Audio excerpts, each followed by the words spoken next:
राधा वल्लभ श्री हरिवंश। दोस्तों, आज हम लोग जानेंगे ब्रह्म मुहूर्त में उठने के अद्भुत फायदे और न उठने का नुकसान।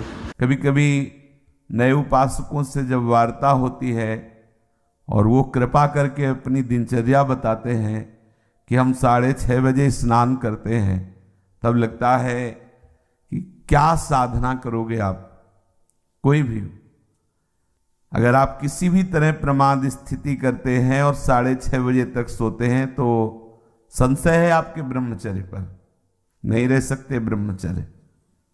जो शास्त्र और शास्त्रवेत्ता महापुरुषों ने अनुभव किया है, 4 से और 6 बजे के बीच में जो शयन करता है ब्रह्मचारी हो ही नहीं सकता, ब्रह्मचर्य रह ही नहीं सकता। या तो वो 2 बजे 3 बजे तक भजन किया हो, पूरी रात जग के फिर सोया हो तो चलेगा, वो भजन का आवेश संभालेगा। ये ब्रह्म मुहूर्त का समय और उपासक शयन करे, बहुत बड़ी हानि है। मान लीजिए खूब सत्संग सुनते हैं आप सब जन और बहुत कृपा है आपके ऊपर, लेकिन परिवर्तन नहीं हो रहा भाई। अगर आप 6:30 बजे, तो अच्छा नहीं, बिल्कुल अच्छा नहीं, बिल्कुल अच्छा नहीं। ये दिनचर्या तो बिल्कुल ठीक नहीं। आप लोग सावधान हो, जो भी हो सावधान हो जाइए। ये बिल्कुल आपके जीवन के लिए घातक दिनचर्या है। 2 बजे बहुत उत्तम है उठना, पर नहीं तो 3 बजे, आखिरी 4 बजे। साधक होके 4 बजे के बाद शयन कर रहा है, मुझे तो नहीं लगता, किसी भी स्थिति में नहीं। हमें लगता है कि दवा खवा दी जाए तो नहीं कहते, नहीं तो किसी भी स्थिति में कोई बीमारी, कोई भी ऐसा रोग अपना प्रभाव नहीं रखता जो दिनचर्या को बाधित कर दे। ये देखा है, ये केवल प्रवचन नहीं, देखा है, जीवन को देखा है। कुछ भी दिनचर्या में अपार सामर्थ्य देखा, अभ्यास में अपार सामर्थ्य है। देखो, सामने पट्टी बंधवा दी गई और धनुष बाण ले लिया और शब्द दूर किया जा रहा है अन्य दिशा में, शब्द वेधी बाण संचार। अभ्यास देखो, आंख में पट्टी बंधी हुई है, शब्द किस दिशा से हो रहा है एक श्रवणेंद्र से देखना है और बाण वहीं संधान करना जहां से शब्द निकला है। अभ्यास देखो, अभ्यास का प्रभाव देखो, कितने से चमत्कार अभ्यास में लौकिक। और आप परमार्थ के पथिक, और आपका यह अभ्यास कि आप उठे और फिर सो गए। क्या मतलब, आपकी दिनचर्या क्या है? आप भगवद आश्रित, इसका मतलब प्रमादी थोड़ी है। आप भगवद आश्रित, इसका मतलब प्रपंची थोड़ी है। अहम का त्याग करके भगवद आश्रित होकर हम भगवत मार्ग में चलने वाले पथिक हैं। इसलिए सबसे प्रार्थना है, जो पीछे हुआ हुआ, आज से एक नई दिनचर्या आप देखो। जो पूर्व की दिनचर्या ठीक है तो उसे लिखो, नहीं तो सुधार करके और स्वयं श्री जी के सामने वो दिनचर्या रखो। दिखाने की जरूरत नहीं है, बहुत बार देख लिए, बहुत बार रजिस्टरों में रखा हुआ है सब दिनचर्या। अभी आ जाएगी उठ के, 2 बजे उठे, 3 बजे ये, 4 बजे वो, 5 हो सकता है जिस दिन लिखो उस दिन 2 बजे उठ जाओ कि आज उठे, पक्का उठे, सत्य कह रहे हो, 2 बजे लिख दिया। इससे काम नहीं चलना। आप अपने को खुद साक्षी करके प्रभु के सामने और नियमावली में बांधो।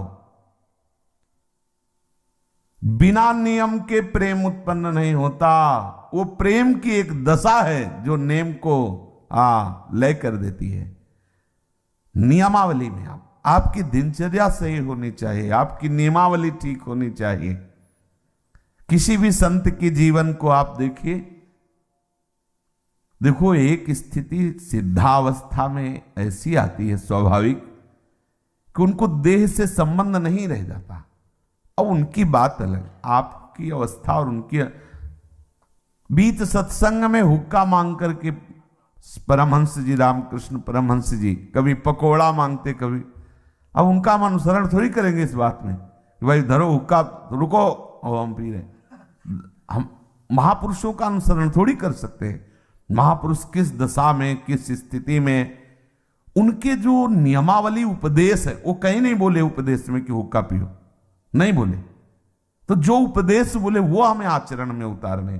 हम क्या करते हैं, सीधे महापुरुष व्यास भरोसे कुंवर के, सीधे वो जो इस स्थिति में है ना, बस केवल इतने पकड़ते हैं, काहू के बल भजन को, इसलिए भजन नहीं करना, काहू के आचार, इसलिए आचार नहीं करना। मतलब जितेंद्रिय दात, पवित्रता और ये सब। क्या पवित्रता? गुरुजी ने कहा है थैली है मल की, क्या पवित्रता? हाँ, उसमें क्या सुना है नहीं प्रवचन में, आचार गए और जितेंद्रियता आदि नहीं।